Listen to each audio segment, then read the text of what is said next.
Hi, everybody, and welcome to this week's episode of the 21st Century Underground. We are coming to you after a long day at night, somewhat sleep-deprived, somewhat hungry to bring this podcast to you. Hungry to create. Hungry to create. Create content. Yes, content. We need content. We need content. It's going to be one of those episodes. Yeah, it's going to be one of those. Yeah, we're all fucking crazy right now. So, this week we're going to be talking about the method in our madness. We're going to be talking about our technique, our process. We're going to be diving deep into that, how we each handle it. I am Salvatore Arnaldo, introducing myself, the writer of the group, and with me as always, Brand Salas, director, cinematographer, filmmaker. Mike Villarreal, also known as Mike Vivace, at Mike Vivace on Instagram. Early tag. I'm the audio fixer-upper guy, and I also make my own music. Nice. He does all that music stuff.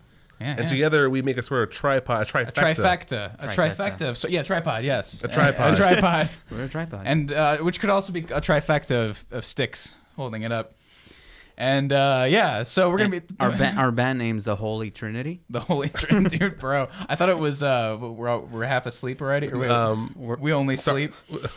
Starting before we sleep, or starting before. Yeah. Anyway, so who wants to begin talking about their creative process? Who's All right, I'll do it. Unless you got it. Go. No, Mike, do it. I was honestly about to take it. I was like, fuck, all right, I'll do it. You guys are so familiar with you guys' process. I feel like I should start and then get the ball rolling.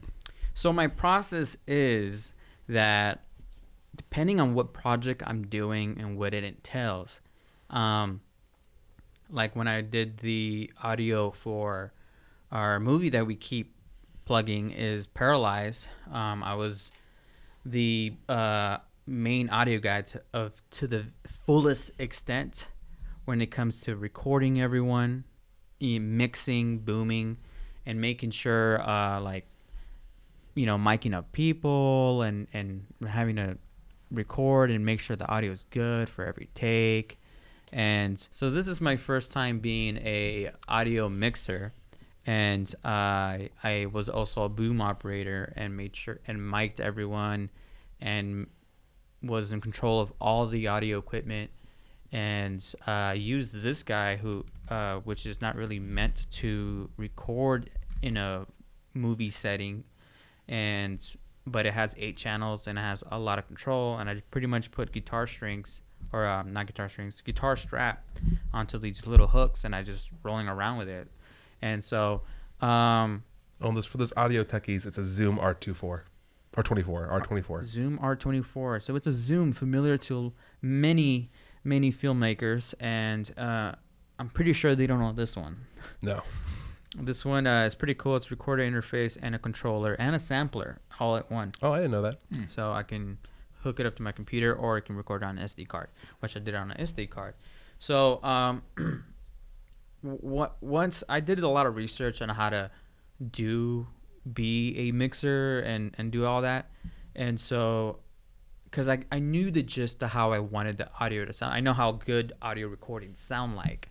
I've been recording for a long time, different artists and different sounds and ambience and stuff like that, and so I just kind of needed to know the lowdown of the whole situation and how to approach a male artist or a female artist and mic them accordingly and make sure that the lob doesn't rub against fabric and create that sound when they're that sound you're hearing. And so I did a lot of research, and so I said most of what I do is just kind of like, oh, I can try it, I'll figure it out. But on that aspect and that kind of project, that's what I did. And I made sure all the channels were separate. And it's very important when you're recording audio to separate every single mic, not just have it down to one mixer, because they can have different volumes, different actors. And when you're in post-production, getting the levels to match and EQ, you can have more control that way. And I just had to pay extra attention to having like the AC running, or a very noisy like refrigerator or something like that. I just had to be conscious about the environment when we're recording, specifically dialogue, because I wanted to record the room tone on its own, which the AC and refrigerator and whatnot can be on and then add to the effect. But you need consistency. Yeah, I need consistency. So you need to isolate the voice to only hear the voice, so then you can add your own effects or mixing to EQing afterwards. So it's very important to have clean, pure audio, just like you're hearing now. You're not really hearing much echo or reverberation. And so when we are putting people in these scenes, you can adjust it accordingly. So that was kind of my take, and on being in an audio mixer. Are we getting rain again? Yeah, We we're are. getting rain again. It's rain. Wow. That's room tone. That's the for you. second episode we get rain. Some Yeah, room tone. wow. Isn't it weird? Isn't it Like weird? This is like a totally different day. time period. Yeah, this is completely disconnected.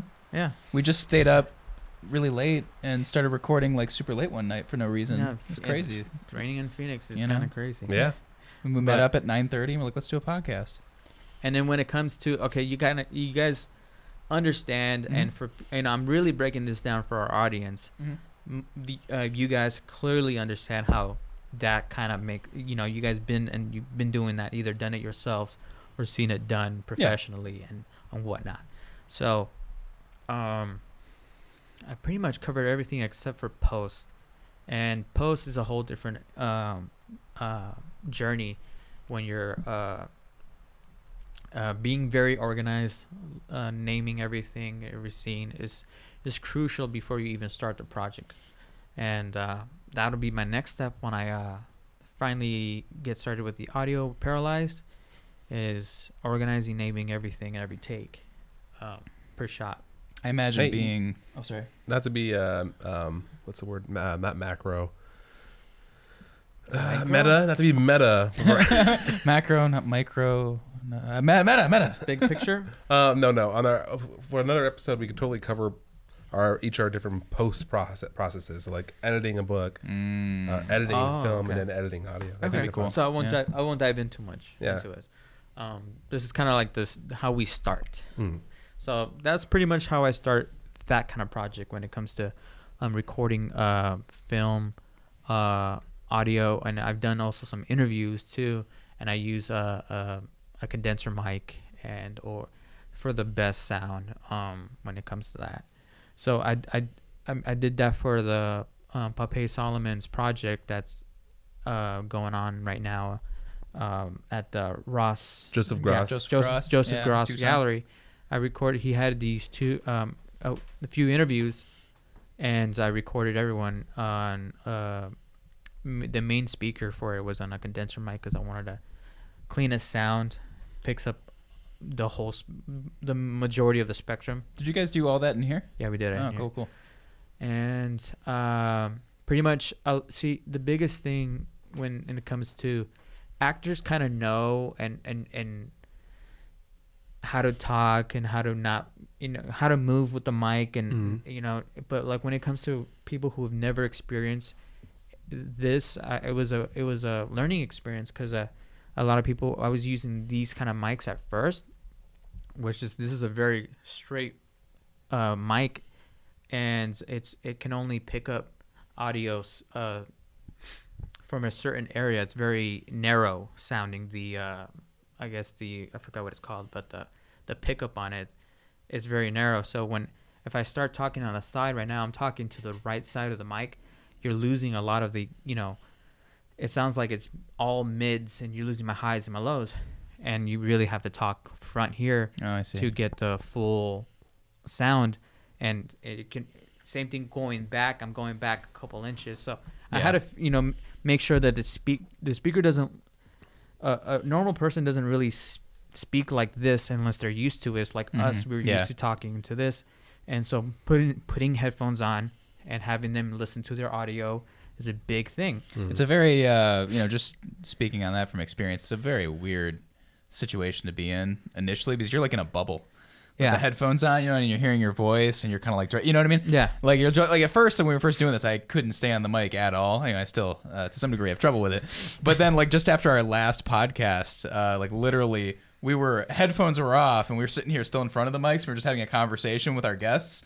And I was like leaning in unconsciously to talk to them, like towards the mics that weren't even really like recording. Yeah. Training. So it takes a lot of training. But an important thing to really note on that real quick for the condenser mics, I mean, that's a big reason why it's great to use in film. Obviously, a lot of times you are dealing with, for those who don't know, you're dealing with a lot of, you're fighting sound, other outside sounds that you don't want to record all the time. Oh, yeah. So that narrow range helps you isolate just the person who's talking or whatever you're trying to record. You remember the lawnmower? Yes. We were recording in the bedroom over here, and we had to have Brandon's girlfriend go out and talk to someone across the street who had just started mowing their lawn, and we had like a time frame to shoot the scene in. It was a quiet scene too, like with straight dialogue. Yeah. So no, totally. Yeah, it was actually it was the climax. Scene. Yeah, it was like the pivotal. Yeah. Like, it was like this one take. It was a very emotional. And then we hear we finally get set up and you hear a. Yeah, just across the street. We're like, fuck. And then we were all standing at the window like a bunch of kids waiting for her to go up and talk to the guy. Did you do it? Yeah, and then she did it. It's like maybe just ask him for like 10, 15 minutes. And she did it. And he was like, well, fuck it. I guess I'm not mowing the lawn today. I don't give a shit. Yeah. He just went inside. Yeah. Big key there is like, if you can get a good audio shot there and then is way better than having to correct it in post. Mm-hmm. Right. So, we did that and we got it, and the neighbors were awesome, and we appreciate them. So our neighbors are pretty cool, actually, based on every experience we've had with them so far. So you're telling me that we shouldn't rely on fixing it in post? Don't rely on fixing in post. Okay. Well, I feel like especially with sound, if you can get, I'm sure it'll come up this way once we get to your guys' areas. Is don't say it. I mean, that's actually with writing. That's almost like a double-edged thing because like you almost have to fix it in post with some things just because like the editing is so important. You know. So yeah, that's when it comes to film stuff, and this is a very basic setup: 3 mics, headphones. We all can hear each other. We're all level dialed in, and we know when we're sounding off mic and when we're centered to the mic. Yeah, I like that right there. So I've been waiting to do that since you talked about its range before. I'm like, I'm gonna hit him with this as soon as there's a pause. Yeah, and then learning what mics to use for different occasions. Where Brandon brought up using a shotgun mic is very narrow field, so it's only going to pick up exactly in front of the mic. And then they have different learning the pattern of how it picks up the sound with different mics. Then we're going super high end when you have specialty stuff for dialogue, for you know what I mean. But I mean, not to go too much into the film aspect because you can keep on going because it can be such a complicated process. When it comes to like me personally making my music, now that one's a completely different challenge. I feel like when it comes to recording people and things, it's straightforward. It's linear. That's the goal, and I need to follow that path. But when you don't really have a goal, when you're just trying to like come up with something out of nowhere, I get that. Yeah. Then it becomes challenging, and I'm sure you'll hear more from Sal when comes to that. And I get a lot of what I like to do is when I get a lot of my inspirations is I try to stay busy and doing something that keeps me busy-minded, and when I'm in that state, I get like inspired, and then I'm like, all right, I'm gonna go into the music, and I'll just stop. It could be me taking a shower, me cooking, me watching an anime show. Like I did a whole. If you guys check out my Instagram at Mike Vivace, I was just watching One Piece and the anime, and it was early on in the series, and this character named Ivan came on. And I just like what he represented. I like that his attitude, and I made a whole little beat out of him quoting his specialty move where he injects you with these hormones to heal your wounds or whatever. And then that was the intro. I sampled it, and I used it for one of my little fun beats I make. But A lot of it is just me beatboxing. I'm just like working at work and I'm like, I beatbox and I save it on my phone to remember that kind of melody of the rhythm for the music for later on. Right. And so it's pretty much when it comes down to creative work is self-awareness. Self-awareness is a very big key. Is learning how you work, learning how get your process going, learning when to take a break, and all that, and having to put that project away, and look at other things, and then coming back into it with a fresh ear, is a big thing I experienced. Like there's legit, I'm still working on this one song that sounds amazing to me, but it's been like 5 years. Wow. In the making, and it's been kind of like reinventing it for the most part, but the gist of it's there. And along the way with newer audio software that I've got, like Atmosphere, which is this program that has a bunch of amazing sounds that you can use, and adding that flair to it, and also adding new techniques. It's just like I'm like evolving the song, and I'm loving where it's going, and I haven't released it yet. I think I put it in my stories a while back, but it's cool to hear if you want to share that sometime. Yeah, I'd love to. I mean, not necessarily with the public. Sorry. Yeah, I'll show you guys afterwards. Yeah. Oh, okay. All right. And maybe I can do a quick sample on this podcast. We could. That'd be cool. Here, well, we leave the pauses, and then if we don't do it, I can cut it out. Okay. So take a listen. Yeah, take a listen to Mike's song. This is cool. I like that we're, kind of involving the work and the process. It's great. Comments. Trash. Yeah, you're just crushed. So if it's horrible, let me know, and if you like it, let me know, because all opinions are accepted. But if it has to be valid, I believe. Yeah. Good or bad. Get trolled. It can't just like be the first thing that popped up in my head was like, you spent 5 years doing this, kill yourself. Kill yourself. Yeah, right. Like a 13-year-old. Yeah, right. I know, right? Like on Xbox. Your wife. Yeah. Damn. I know, right? Dude, that'd be fucked up. What if somebody was catfishing? Honestly, I wouldn't blame her, because I play literally when it comes to sorry, but when it comes to music, and everyone who does audio work and makes music, you're replaying that song over and over and over, adding things, editing things, and when you're mixing it to like a final product, I usually start off with my headphones, and these pretty flat headphones I have, and then I switch with my Yamaha monitors, which are really crisp, and I'm able to, and it's just the repetition of like, I'm gonna bring the EQ down here and bring the bass up here, and I get that. No, I get that too, because I do a very similar version of the same thing. Like I'll just text Brittany like all these just 1,000-word pieces of scraps of things that I'm working on, and she's like so good about it because she'll just like read it like immediately, and she's does like paralegal work for a living, so she will read it. It's like she's able to read something and absorb all the information like extremely quickly, and so she'll like read it real fast and be able to give me like an opinion, but I'm just sending her like all these like sort of discombobulated, disconnected scraps of things that don't even quite make sense and just sound insane by themselves. And she's like, "Oh, this is really good. I have no idea how this is going to connect to anything, but that's really good. That's actually really good." Or like, whatever, could use this or that, so. Well, I mean, that's kind of the gist of how I do things with my, I don't want to take up too much time for everyone. Yeah. You guys have any questions?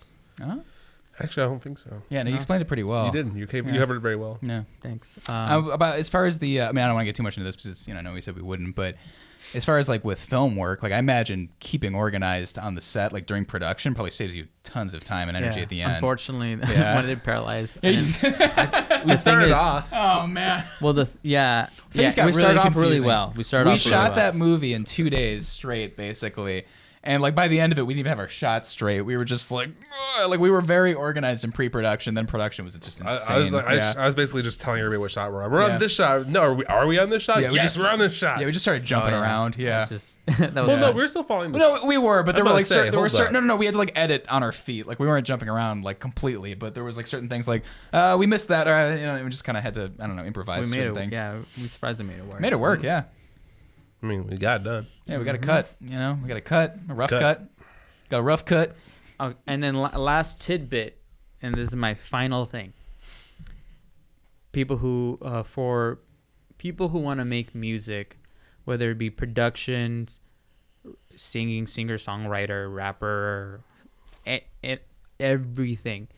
And if you're running into like a conundrum where like you can't write or think of ideas, the biggest thing that I've noticed from multiple producers and multiple artists is the lack of music theory they actually know. Really? So yeah, for me, I was a jazz guitar major, and that was drilled into me. Mm-hmm. And never graduated. I was a dropout, but me too, bruh. Yeah, but, like, English literature dropout, bruh.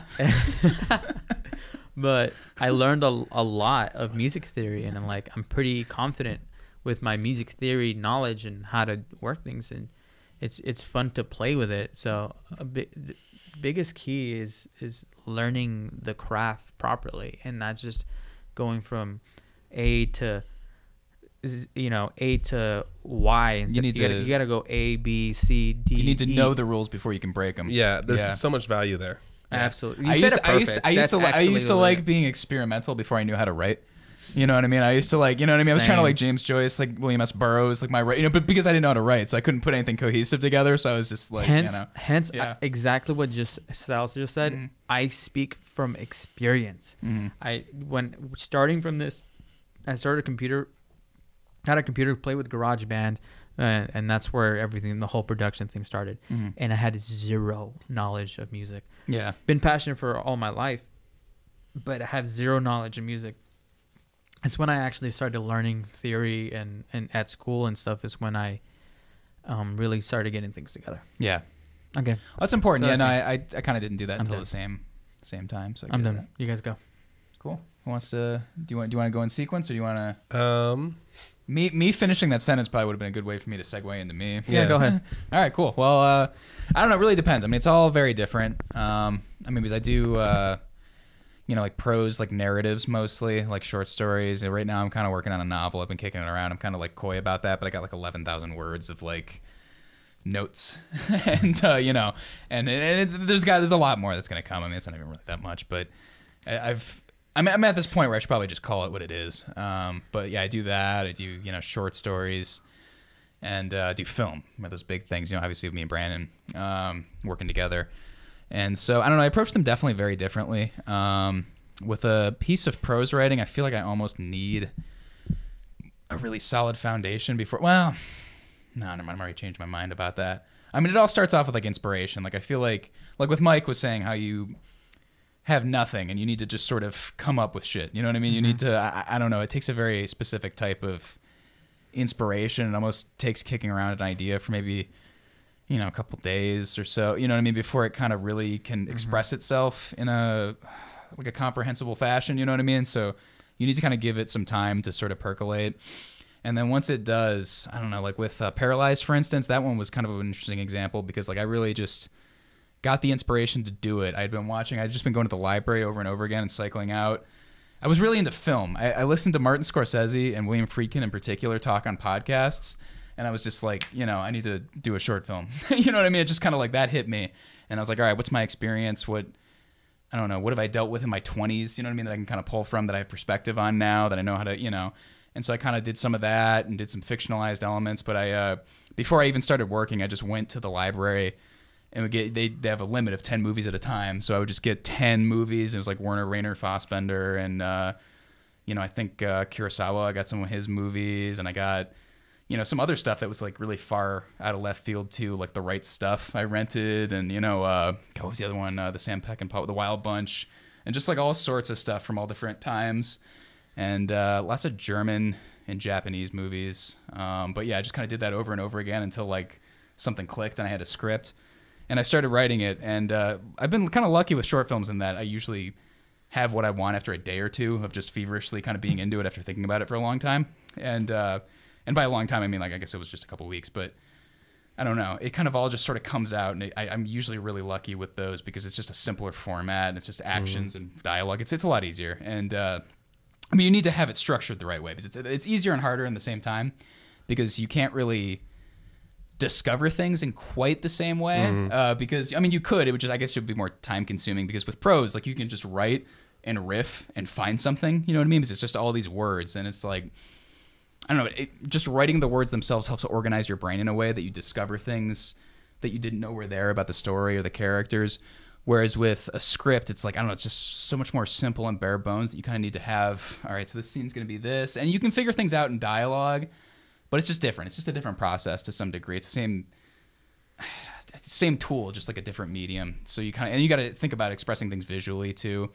And so, I don't know, it's just a little bit different. But so I finished the script, I did a draft, and I showed it to some people, got some feedback. And I got some very good feedback and added a couple things here and there. But it was, the first draft and the final draft were pretty similar with some key differences where I added some plot points where it was kind of flat before. Like, I got some good notes from my friend Tim, who was actually on the podcast a little while ago, talking about Uncut Gems. And I think Brittany had some ideas. Julio had some too. And, you know, Brandon and me kind of kicked him around. I can't remember. I feel like there was a couple other people who read it. But Tim had some really important feedback. And I remember Julio in particular because they like kind of had like the best like criticisms just about what, you know what I mean? So we were able to kind of incorporate those. And we made it way better just with like a couple simple changes just about, okay, so how about he's struggling with this? And then we have a motivating force, you know what I mean? Like, you know, something happens that causes him to have a problem throughout the course of the movie rather than, you know, just sort of kind of a prolonged, I don't know, impressionistic character study kind of thing, which it kind of still is to some degree, but I don't know. There's just more there. There's more to deal with. But yeah, so that came together pretty quickly. With the book, it's like, I don't know, it feels almost like sculpting, you know what I mean? I'm just writing, and I'm having a fun time with it because my therapist actually told me about the, was it The Artist's Way by Julia Cameron? And she's a pretty popular author. A lot of people who do anything creative will usually reference that book and read it. And she's actually married to Martin Scorsese. I think they have a daughter together. It's like one of his previous wives. But yeah, she had this whole thing that my therapist told me about that was in the book about how, because I would always kind of impose the rule on myself. It's like, all right, I got to get up, I got to regiment myself, I got to write for like 3 hours a day every morning. You know what I mean? I need to work that into my schedule. I need to do some crazy amount of words. Like a workout kind of thing? Almost, yeah. That's how I was looking at it. And then she told me, she was like, no, that's not going to work. You're setting up yourself up for failure. What you got to do, like yeah, what you got to, yeah, all right. Yeah, what you got to do is if you write for at least 5-10 minutes every day, just do that every day. That's better than nothing, first of all. And then also it's priming sort of your neurological makeup to express words, you know, to communicate with the words. If you just do any amount of writing about anything, it could be the story you're working on, it could just be like personal thoughts, it could be anything. Just do that every day and it'll help kind of get the neuroplasticity working in your favor, you know? And that really worked well because I started doing that because I started thinking about this book and I was like hitting a wall and I was like copying Dostoevsky and that was pissing me off because I don't like being untrue to myself and I was doing all this shit. And then I finally took her advice and I took some of Brandon's advice because I was texting him and I'm like, I'm having so much trouble with this. Like, I know there's something in me that I want to get out. I've got like this like fire in my gut kind of thing that I want to do, but I can't do it. And he was like, maybe just research, you know what I mean? Come at it from a different angle. Just kind of get lost in that part of it and kind of track down your story, you know what I mean? Do this other phase. And so I started doing that. And then I took my therapist's advice kind of in conjunction with that. And then since then, I've been doing way more than 10, 15 minutes every day just because I'm like, all right, all I have to do is this much, and that's okay. And so I've been doing thousands of words every day and just kind of having fun and trying to, and I know it's not a final draft, and I know it might not even make it into the book, but I'm just doing as much writing as I can, and then I need to carve the story out of that, and then maybe it'll give me another idea, which has happened a lot, like, oh, okay, I wrote about this is interesting, I can develop this more in this way. And it's very, I like to work, Brandon was telling me Moby has this very subconscious kind of way that he likes to do his music, so he'll just kind of feel the, you know, the rhythm and the tempo and just kind of go with it. And I kind of try to do that with my writing too, because I don't like it to be too, I like very expressive writing. I realized that the things that first got me into literature when I was like a teenager. When I really Cut first. my wrist and black my eyes. Yeah, I know, right? Yeah. Shout out to Hawthorne Heights. Yeah, right. Yeah. My emo is coming out. Yeah, for me it was more like I'm not okay. Anyway, but that was really fucking bad. By the way, that's the music. But yeah, no. I don't know. The things that like really got me into writing, though, like I read like Hunter S. Thompson when I was in high school, and that blew me away. Like I read a lot of the usual suspects like Charles Bukowski and like Hunter S. Thompson and William S. Burroughs, and then that kind of segued me into like James Joyce. Yeah, no, I mean it's like just but it was like very free, fluid, almost poetic, expressive writing that was verbose sometimes because it could be like they had the ability to use a lot of words but make so much sense out of them and just express themselves as freely and fluidly as they could, and I really liked that. So I really like kind of working from that subconscious place and just feeling the words and the characters. And I've got like a very Stephen King type method where I just gotta take my brain and just dump it, you know what I mean? Because I feel like he just sits and just goes. Like he'll have an idea and he just flies away with it, and that's definitely the way that I like to work too. And right now, I don't even consider that I'm in the writing phase yet. I mean, I guess I technically am because of the number of words and stuff that I have, but I'm still in like the research phase because I'm trying to figure out how to regiment myself so I can read the number of books that I want to have the context for the time periods that I'm working in and the different historical events that I kind of want to deal with. And I want to do the due diligence and then kind of just shake it up in my head and let it synthesize and then kind of pour it out into the book basically, because I'm not necessarily going to be true to historical detail necessarily. Is that for your next book? Yeah, it's for the thing that I'm working on now. So yeah. You're starting off with research first. Yeah, I'm researching and I'm writing like a lot. Like some of this stuff could very well end up in there. But how'd you start that book you currently have? Well, I mean like that. Just research. Like how'd you come up with those first words? The first word? Well, the idea came to me kind of independently, and then I started researching the subjects because I was like, I don't know as much about these things as I'd like to, because it deals with a couple different time periods and different elements of those time periods all tied together, and it's kind of this big, crazy. That first sentence you wrote. Oh yeah. How did that come? I had the idea first, and then. So okay, and you got the idea, and then you typed it in. You're like. Well, yeah, and then I mean it took a while. Okay, so I see what you're saying. It took some trial and error because I couldn't quite get it right at first because I had an idea and I knew kind of where I wanted to go with it, even from some of those previous drafts where I was like fucking up, and I was very aware of it. And as a third person.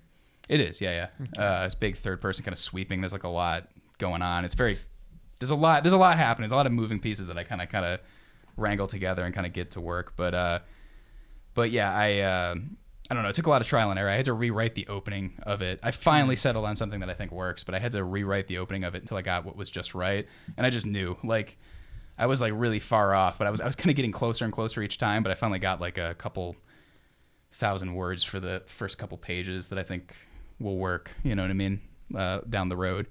So how do you know when you're done for the day? Well, time is a big factor because I have a day job.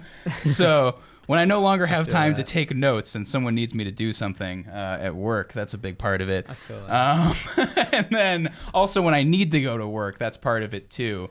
Or if I'm too tired, that's a part of it. Yeah. But you kind of feel it with each independent piece. Like you'll start it and it'll wind up and it's like, I can finish this. You'll have a sense of, you'll be going and you'll have this kind of wind in your sails and you'll have this enthusiasm and it just keeps moving you along, and then you'll kind of hit a point where I don't really feel this anymore. Maybe I should stop for a minute. And then maybe you'll come back even later that day and be like, oh, I know what to do now, and then kind of finish it up.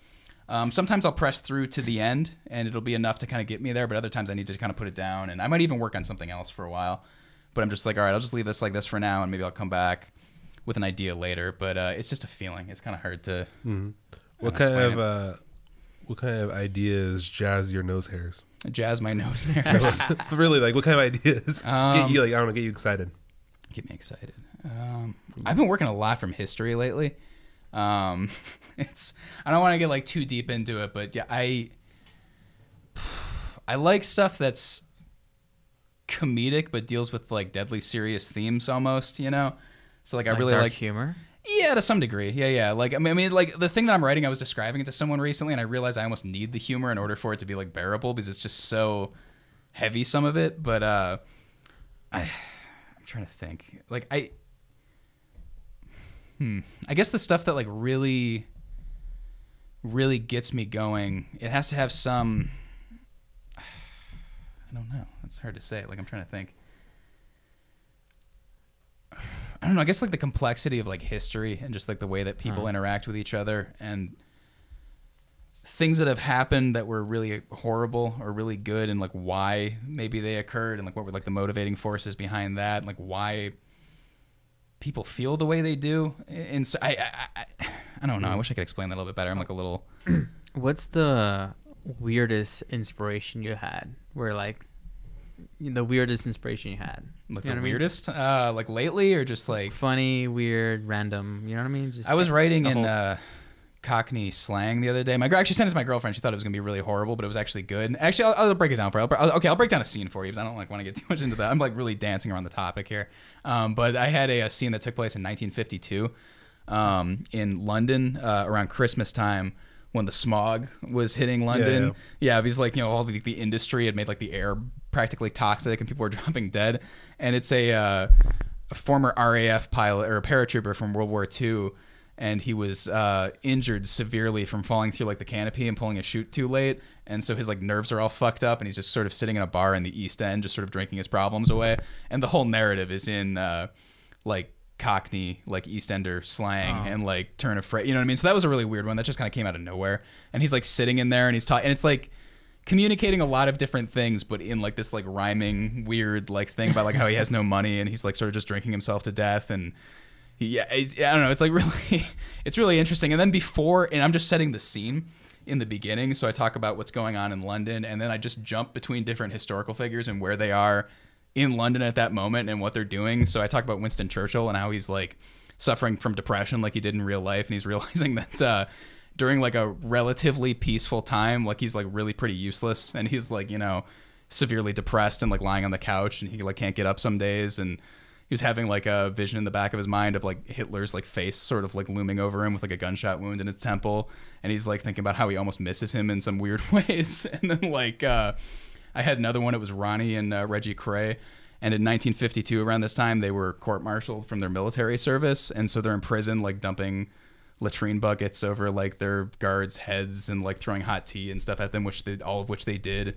And I have a scene like right after they've been beaten, like gotten the shit beat out of them for like dumping a latrine bucket over a guard's head. And Reggie's asleep, and he's like all, you know, beat up and got cracked ribs. And then Ronnie's just sitting like straight up on his cot staring at the wall, thinking that if he stares at it long enough and talks to it, it'll like let them out and they can like walk to freedom and stuff like that, and just like sort of jumping around London. So all this was based off of Cockney slang?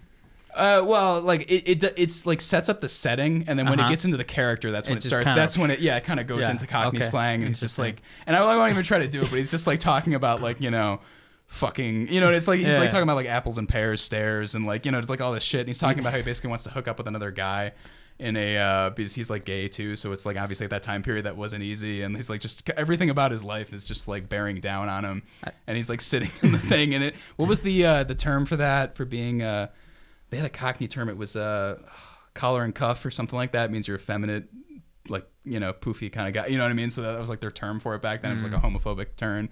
And he's like, he like hates himself, and like society's like pressing down on him, and the smog is all outside, and he's just like sitting staring at his like reflection in a blurry mirror, and just like the world is sort of coming apart. And it's like London has tried to return to a sense of normalcy after having been bombed constantly for years, but they can't quite do it because now there's like this like threat of nuclear devastation, and you know, it's harder to explain, but I'm kind of working on all these different historical kind of, I feel like mine was just like a car chime, like ding, when you leave your keys in, you have to go open it, go ding ding.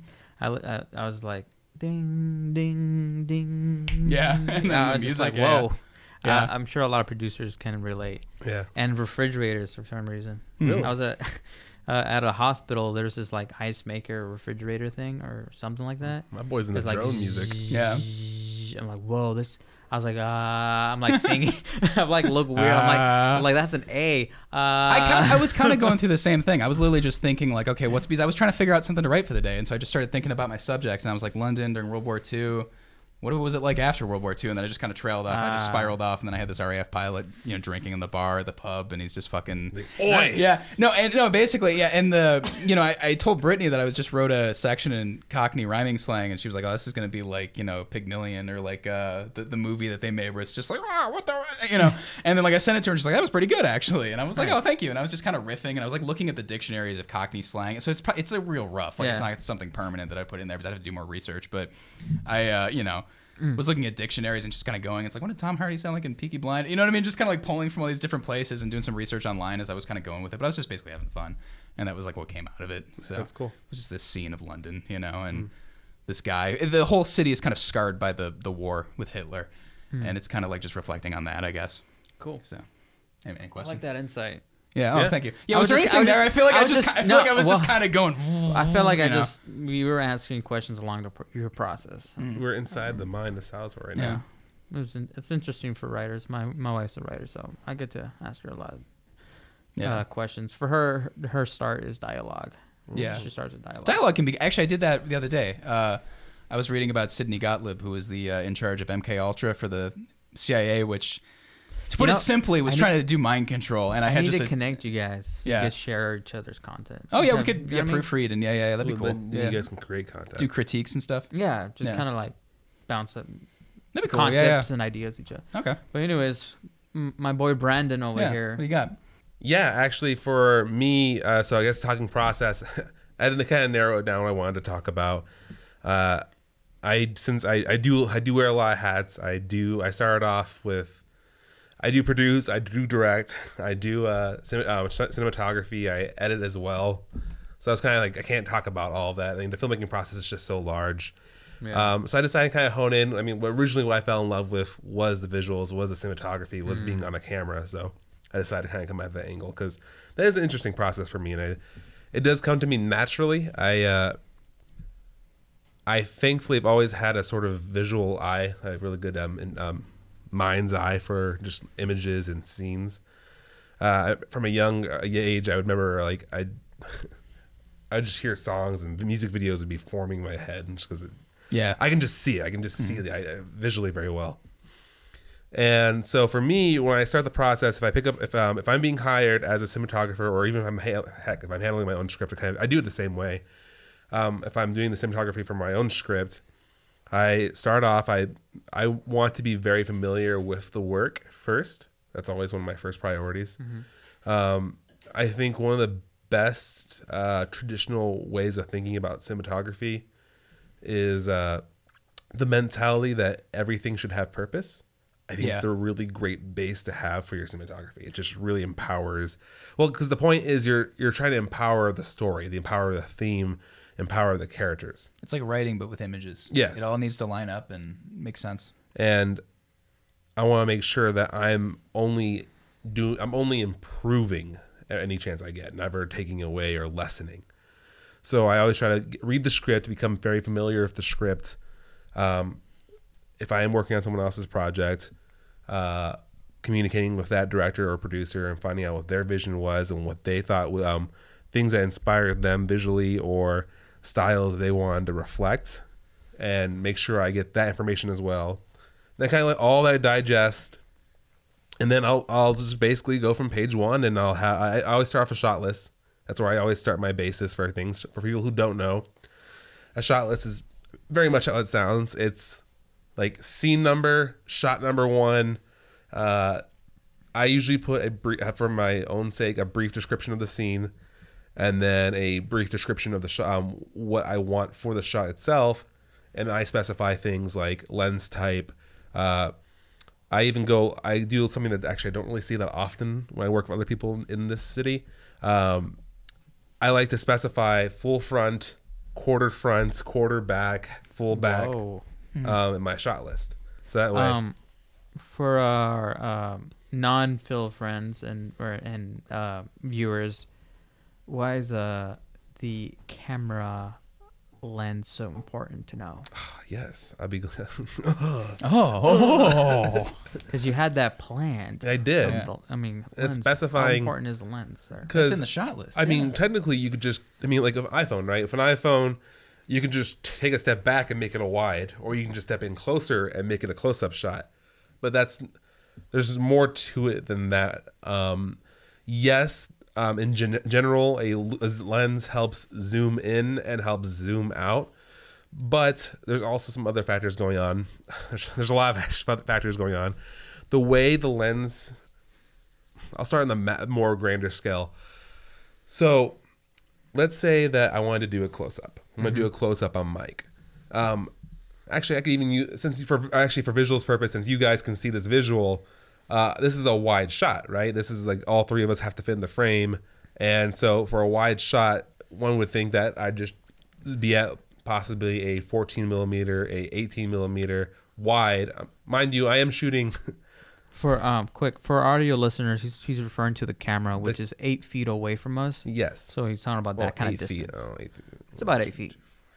It's about 8 feet. I guess you're right. It's about 8 feet, Brandon. Come on. It's 8 feet. Hey, yeah. If anything, pause and go jump over to YouTube real quick. Yeah. I actually am a little punched in with this camera. I'm shooting on a C200, a Canon C200, which has a crop factor. So that means that by a crop factor, the lens is not at its true full scale. If I was shooting with a super 35 millimeter film camera, I would technically have more. It'd be a 24 millimeter lens would be wide, pretty wide. With this, it's a little bit more. It's quite a bit more narrow. That being said, we have a doorway on this side. Well, I don't see it. What? That I try to hide. And yes, I could technically keep the same exact framing and move the camera closer to the table. But by doing that, by going wider, even if I do move closer, it starts to distort things to the point that you can still kind of get a general sense that the door is there. But by pulling the camera back, keeping the same exact framing as far as where we how close we are to the edge of the frame, I am able to eliminate that door, and thus you're never aware.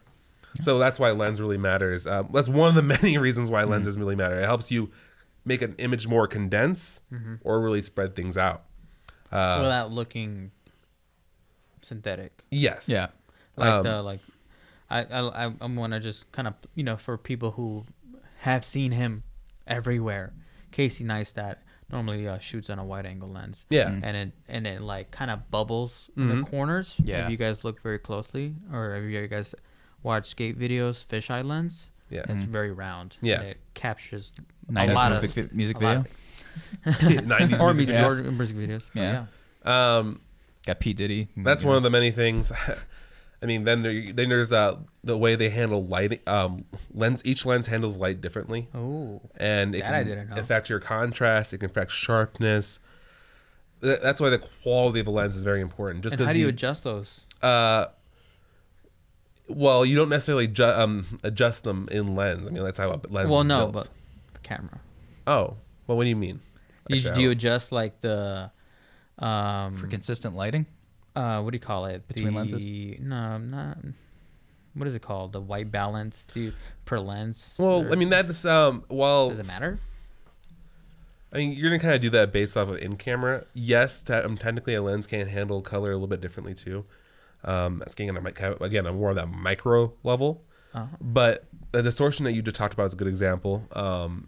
A lower quality 24 millimeter will start to bubble on the sides, while a high quality 24 millimeter will still be a wide lens without distorting. Oh, so camera lens type of branding and how much coin you drop too. Yes.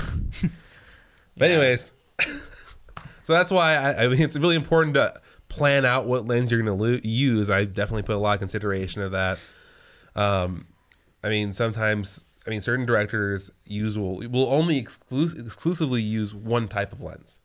They'll use a 35 millimeter almost entirely, and only maybe if they absolutely have to a different type, and they'll just make everything work around that one lens. For me, I personally am all about using the tool that makes the most sense to get the shot across. I personally feel like that mindset can be a little limiting. So when I handle looking at my tools, I don't want to take tools out of my belt for no reason. I rather try to keep my belt fully loaded for this metaphor. This belt metaphor, it's spiraling. That way I can always have my options open to whatever I want to. If I want to get a certain thing across, I want to make sure I have the ability to do it. I get that. So then I'll go in with my shot list, and basically line by line, I'll read the script and find out what's important to show, what's not important to show. I try to be very detailed with my shot list and consider things like inserts. It's the big thing is that's really valuable that not every cinematographer unfortunately has. It's really good, and I highly recommend. I'm not saying become an editor. Maybe you hate editing. Edit your own work as much as you can, especially when you're doing freelance type stuff.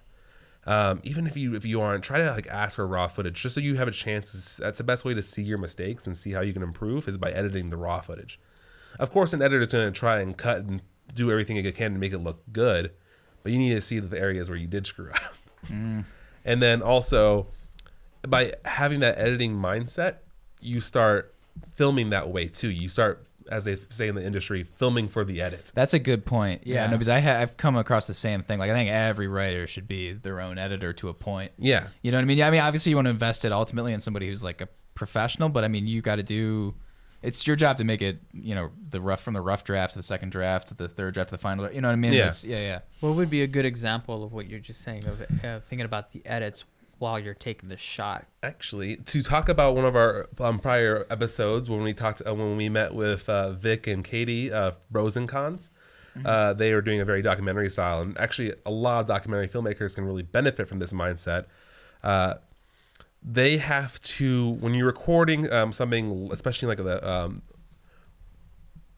when you're trying to cover something, you want to think about the edit. So let's say the person that you interviewed is talking about sewing and stuff like that. You want to make sure you have footage that covers the sewing and covers there's enough footage to cover the amount of time that they're talking about sewing.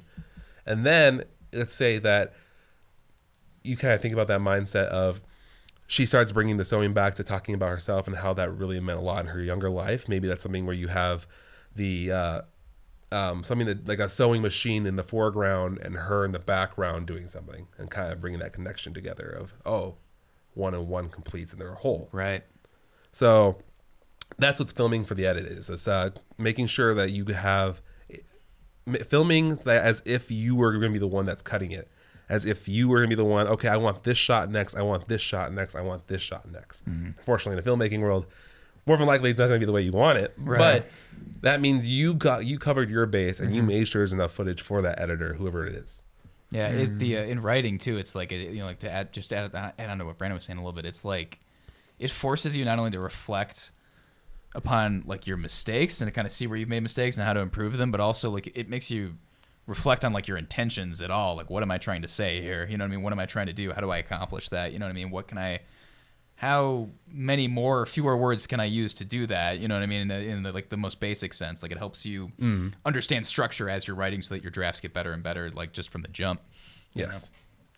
I'm very much a naturalistic style with my cinematography. I like lighting that makes sense. I like that you can okay, there's a window or the lamp is giving that light or whatever. I don't like just there being just perfect lighting and there's no reason for it. Just from the window to the walls. Yeah. To the skeeting the director of photography is skeeting everywhere.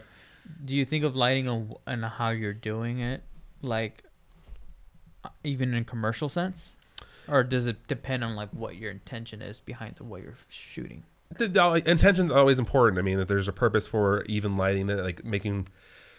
In the commercial sense, even lighting is always usually really good. Like, for instance, I'm going to be working on this skincare video, and for that, I'm going to make sure that, well, yes, I'm probably going to still make it in a sense that it feels like there's one light source. Even with that one light source, I'm going to make them pretty even because I want to have that nice skin complexion going on. Which is generally problematic on, say, like a narrative, which has to be more expressive, and it's just like this clean shampoo commercial kind of, you know what I mean?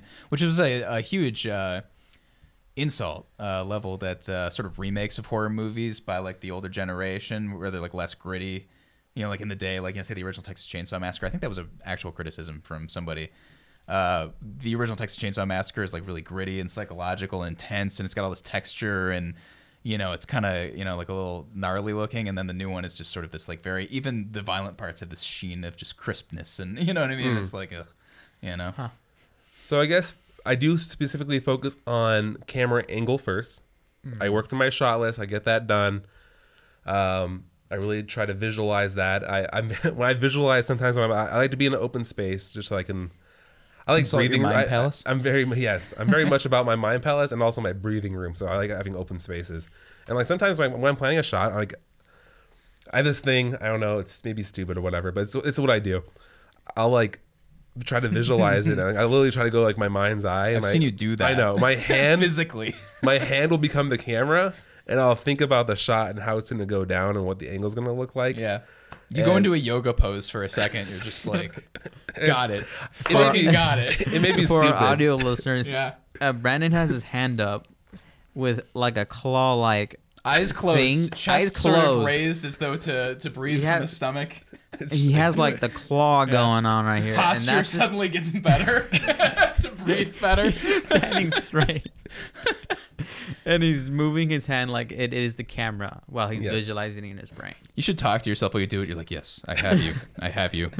You can't escape my eye. And self-awareness and how you work with what you're trying to achieve and knowing how you achieve that your own way. Yeah, and that's what I do. I mean, you'll see me on set. I'll do it for sure on set when I'm trying to plan out and think about where I'm going to put my lighting. I can put myself in the camera. I can see it. I think every artist is almost overly self-aware, and the problem is when you don't realize it. You know what I mean? Because you need to be self-aware in order for your work to realize, to understand what you're even trying to do. But it's like when you're overly self-aware in the way that many artists are, and you're self-conscious and you're over-editing your stuff and you don't know exactly what you want to do, and you're like, I'm a piece of shit, I'm bad at that. You know what I mean? Like, I think that's kind of when, I mean, everybody does that, but I think you need to be conscious of your own self-awareness in some ways. Yeah. You know, if that makes any sense, you know? So I go from there. Once I get my shot list done, I do focus. I try to focus on camera only. And I mean, I'll have bursts for lighting, and I'll even put some notes down throughout my shot list as I'm for lighting. But I try to get those angles figured out first. In my ideal scenario, I know all the locations ahead of time, and I really don't like making shot lists without knowing the location. That's a good idea. Yeah. Well, it just bugs me because when you know the location, what's your next step? Like, I know the location. What do you drive there? Do you Google Maps? I mean, if I have images, I'll try. I mean, if I can go there, I really have to go there. I have done the Google Maps thing where I drop the pin down and like scope around. Do you like playing when you go? I mean, when you go to a location scout, is that like the point where you really get to do what I do? Like when I just write a wall of text and then I have to sculpt it. You know what I mean? Is that where you try to do that when you're doing the shots? Setting up on location? I'll do some like, yeah, in a sense, yes. I have. Are you talking about like B-roll? Well, I'm talking about when you go to the location and figure the shots out, whatever that is. You know what I mean? Like, and you're setting it up. Is that when you really play? It seemed kind of like it when you and me were doing it for the film, but yeah, I'll have a sense of where that's where I like to do a lot of the storyboarding. I'm all about storyboards. I do not like drawing storyboards, so that's why a big part of the reason why I like doing the locations is because I like doing photo storyboards. I'll just grab I'll grab whoever and put them in my shot for me. And you snap? Yeah, I'll just take a photo, and I actually have an app that I use pretty frequently. It's called, I never know how to pronounce this. It's called Cadrage or Cadrage. It's CAD. I can't help you with that one. I don't know what the fuck that is. CADRAGE, Cadrage or Cadrage. I don't know. It's a great app though. Basically, it allows me to plug in. I usually shoot on my C200. It plugs it in. I can plug in a 24 millimeter, a 35 millimeter. Like I can plug in the lenses I want, and then I can help. It'll literally I can switch to those lenses on my phone, and it'll emulate what that framing would look like with that lens. That's very fucking cool. It is, by the way. I really like that. It's a director's viewfinder on your phone. It's really easy to use. So I'll start making storyboards based off of that and kind of seeing my limitations. Can you take photos of that? Yeah. Oh wow. I like the idea of you just straight up being on like an open field. That's your location. And you're just sort of standing there, just sort of like just being the avatar, just like communicating with the elements. Hey, do you have any B-roll of you doing that? Actually, I really wish that you could see yourself, Huh? and I'm not even like making Or fun of it. I like- mean, honestly, or like don't stop doing it. I just wish you could see it. BTS, I meant to say. I don't think so. Of me like being in that mode, I don't think so. Because I've seen it. If anybody had it, it'd be Julio. I've seen it 1,000 times, but I don't know that you've ever actually seen it, which is really disappointing I've to me. never seen it. Yeah. Oh, This you've is the never first- seen him do that? No. You were on set with us for like 2 days. Oh, I've never just seen you him wait. like He was like on the ground That's behind true. the bed though. That's true. Yeah, you were the sound guy. You were trying to be out of sight. Yeah. Yeah. I was, yeah. It's the. I mean, I'm not even like criticizing. I mean, it's the best. Yeah, I just love it. Okay. I love that you do that. Well, hold on. I feel like I was. If I made a pop figure of you. Before we let Brandon. Yeah, I go feel like ahead. I I'm was sorry. finishing a thought there. Let's see where. But yeah, I like that's like why I like going on location because then I can kind of see. I want to be able to play with the location. I mean, that's a part of the image. It's a part of my framing. I want to make sure that I can incorporate. If it has a beautiful window, I want to incorporate that beautiful window. I want to see how I incorporate that. And it's an entire painting. It's not just the people. What's with because the thing that made me ask you that question earlier was I remember with the behind the scene, the BTS of the Twin Peaks: The Return, the 3rd season. David Lynch was just pissed off because they didn't have enough time in each location in order to play around, and he's like, I barely even get a fucking, and it was like angry David Lynch, like with a cigarette, just yelling at these producers. And it's like, oh, this is the way Hollywood did. It's like they were just saying all the things to piss him off as much as possible. Like, this is the Hollywood way, and he's like, fuck it, I'm never working like this again. And it's just like his voice, and it's cool seeing him get angry because he's like this meditative, calm. I really hate not being able to see out of location prior. It's Yeah. just it's not absolute must. It's just it makes it way better. Yeah. I can see it's like your what's the next canvas, step? you know. And then I can start playing lighting based off of that. I can see what natural light I get to work with already, and then just adding to that. Because again, for me personally, I try to find a light source to play off of, and then focusing on that. And then I do kind of go all the way. I really enjoy it. The thing is, I really enjoy cinematography, so I don't mind going all the way. I know a lot of people like don't want to do the paperwork. This is one of the few times where I do actually enjoy doing the grunt work prior. I do my storyboard. I do my shot list. I do my storyboards, and then maybe not every single scene, but especially the big scenes, I'll do diagrams for. Yeah. But especially, I'll do even more diagrams when I know we're on limited time or on a really limited budget. So a diagram, for those who don't know, it's like an overhead view. It shows you where the camera is going to be, where the people are going to be, and then where you can set your lighting. Once again, there's actually a great app for it. I'll recommend it. Whoa. I feel like while you're looking that up, I feel like I naturally responded to the diagramming, by the way, when I first saw you do it, because I used to play Time Splitters, which was this first-person shooter game where you could make levels, and you would have that over-the-top view, and you would build the walls and the rooms, and then put the things in them, and it would all be symbols. And I was like, so when I first saw that, I was like, ooh, I know this. Yeah. Shot Designer. That's the app. I mean, it's really great, very straightforward. You can place couches and simple items, build walls, and kind of build your production space. And then it just makes it easier to plan. And especially in those scenarios where you're dealing with something really complex, a lot of moving pieces, and you want to be able to just pass this out to your key grip or your other crew members and be like, hey, this is what we need to get done. Why is that so important? Efficiency. I mean, Organization, man. Organization and time, all those things are really important. We are, especially on a limited budget, but even all film, really, it's the hurry up and wait game, as they love to say. Money, you're always burning through a supply of money that is like your time. You know what I mean? Like it's somebody else's money. You have a set amount of time.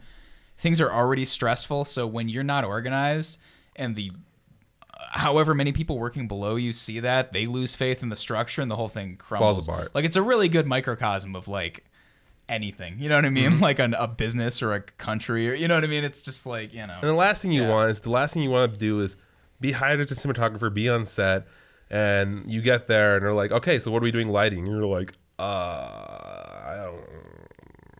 Yeah, now you're just standing around. Yeah. Trying to like, Make it up on the spot. Yeah. And I make it up on the spot plenty of times. It's not an impossible thing. It's just, are you going to get the best product? No. Yeah. You got to do the work beforehand. You got to do the legwork, the foundation. Yes. Yeah. And I really do like doing it. I will be the first. I'll offer the shot list for other people. I can vouch for Brandon. I've never worked on such an organized project in my life. That's regarding anything. That's time, discipline, care. That's you know, professional work. Yeah. That mean whether it does my profession as a mechanic, all my ventures I've done with my creative aspects. Mm-hmm. You guys were really. It felt like I was like mini Hollywood up here. Oh, really? I enjoy it, honestly. It's kind of like Brandon, because it's just, for me, it's like I used to paint. It was another thing I did like when I was in high school. Probably not that great, but I enjoyed it. And it was like, I don't know, like doing those different steps, laying your foundation. It's like, it's just adding another layer, another coat of paint each time, and just making it better and better, and having the patience and discipline. It's like writing too, but it's like, I don't know, I just like that. I like putting that kind of discipline in it to make it, because I mean, it goes without saying, if you don't put the necessary work into it, you're shortchanging your inspiration. You know what I mean? You're shortchanging what your idea was to begin with. You need to try to meet it, you know, as much as you can. I also feel like your guys' intensity and passion was like rubbing off to me. Like I can't mess this up. Like I just felt that's really that's so funny. Sweet. That's like one of the biggest compliments I've ever gotten. I really appreciate that. Yeah. And it's funny because Julio's like said out like. He was the cinematographer. Yeah, cinematographer, director of photography. It's insane. He was telling me like that was my first audio mixing gig for the most part, and he said like he felt like I was just like that. I've been doing it for years. You seemed really experienced. Like I trusted you with like basically all your. Yeah. That confidence though was because it was from you guys. I was really nervous, but you guys made it like. Oh my God! It's like you hit the rap right here because I know. Oh my God! Oh my God! No, but really, it's like an adult. It's like a teacher. Thing. Yeah, it's like a teacher or somebody just bending over and just like looking in my eyes and be like, "You're enough." That's like what you just did to me when I was a little kid. I'm like, oh, I needed to hear this when I was 6. I really do believe in that professional element. I mean, I feel like a lot of people in the independent world get obsessed in that. Oh yeah, guerrilla style. We're just gonna go for it. And there's good elements of them in there. I mean, I try to do that basically in a planned, coordinated way. My first short film was... Well, if you're going to go that way, you need to have more planning just to fall back on. You know what I mean? Like, you need to have that safety net and then just fucking go wild from there, you know? Yeah. Like, my first short film involved literally taking a 10-year-old and going out in the middle of the night to a bunch of alleyway locations and filming. In a sense, very much guerrilla style. That sounds kind of...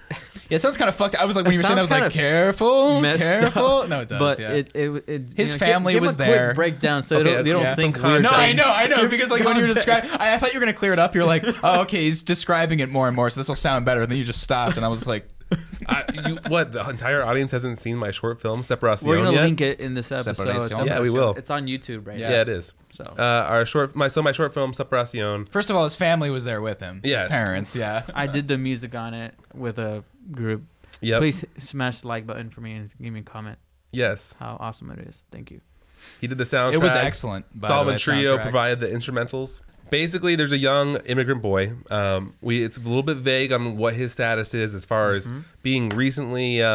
Basically, all you really know is he barely just been in the States for maybe a year, but he doesn't really speak much English. He doesn't speak any English. And it's his birthday. He's celebrating with his family in his backyard. An occurrence happens where cops come in. There's a little bit of chaos, and he ends up getting separated from his family. It's all purposely left vague, but he gets separated, and he's wandering the streets of Phoenix alone at night, trying to get help and trying to get back home to his parents, but unsure where to get help from. But yeah, I pretty much covered my method. I mean, that's why I handle it, and then it's just actualizing it, finding the right tools to get the job done, and that's a huge step in its own. Figuring out how you're gonna make that vision happen. Yeah. No matter what, it takes a lot of fucking work and discipline. You get inspired.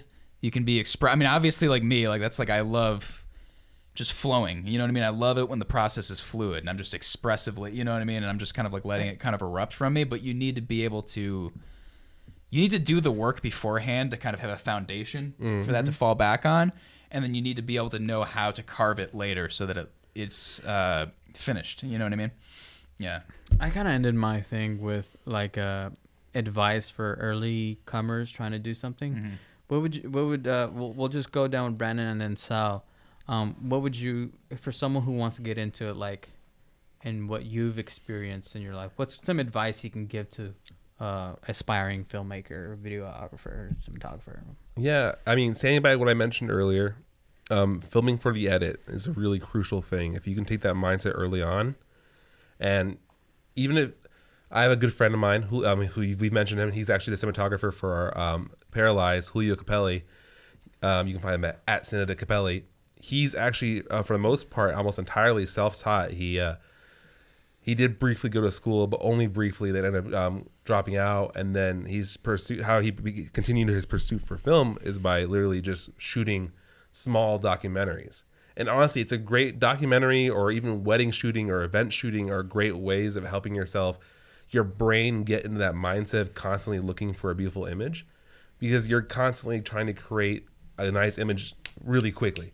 You're looking at something, okay, you're naturally, you're not even, after a while, you're not even thinking about it anymore. You're putting yourself into positioning for a good angle. And you don't even have to think about it anymore. Yeah, for real. Yeah, I can relate to that. Yeah. So just getting yourself in that mindset, you're putting yourself in that experience. Shooting for the edit is key. Just do the grunt work. The grunt work pays off. You'll get a better final product.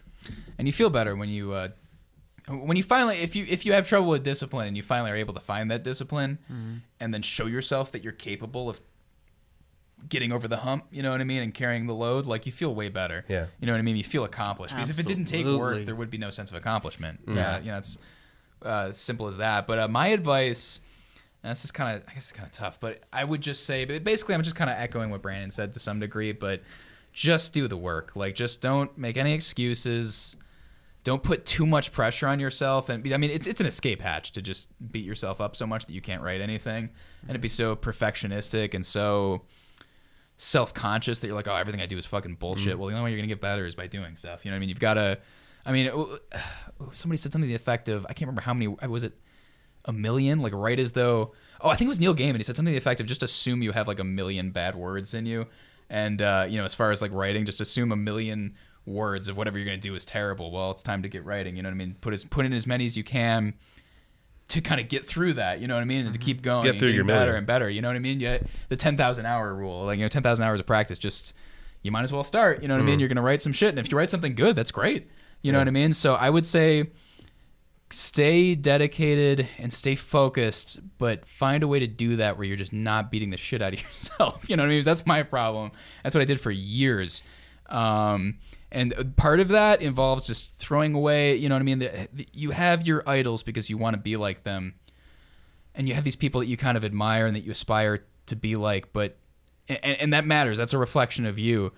But don't try to force yourself into their box. You know what I mean? You've got to write without any shame, without any self-consciousness. You've got to write what it is that you feel compelled to write, because that's the only thing that's going to come out that's going to be genuine and going to be honest. You just got to follow, you know, this is sort of like, I feel like it's kind of an overused, simplistic statement that a lot of people like kind of, you know, make, you know, with Joseph Campbell, but he said, follow your bliss. And that's really what you got to do with writing. You've got to follow the thing that really compels you, and you got to not be ashamed of it. You got to just put it out there, because you're going to So be, true. yeah, if you write, you're doing anything creative, you're going to be naked. Like, there's no way around it. Like, you're going to have to be honest if you want to do anything worthwhile.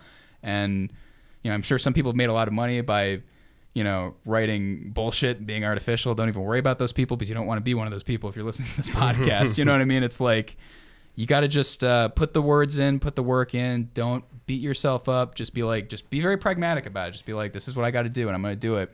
And I'm gonna write about what I want to write about, and try to have fun. You know what I mean? Try to have as much fun. You're gonna sound like other people when you first start out. You're gonna try to copy. You know what I mean? That's how you find your voice. You got to just go through those cycles. Like, I've copied a lot of people that I loved, and I also found, hey, I've got a lot of things in common with those people, just as far as my voice and the things that I want to say and the things that interest me. So it's good that I kind of went through that and I learned from all of them. You know what I mean? It's gonna take time and patience. Like, there's no magical fix. You know what I mean? I was listening to a professor of creativity literally say, if there was a thing that I could do to just magically be creative, I would do that every day and I'd be a millionaire. You know what I mean? But there isn't. You just gotta, you know, find yourself, I guess. And that involves just, you know, nose to the grindstone basically, and just doing it. But it's not all, you know, it's not all backbreaking work. It's a lot of fun when you Finding your get joy. into your groove. Yeah.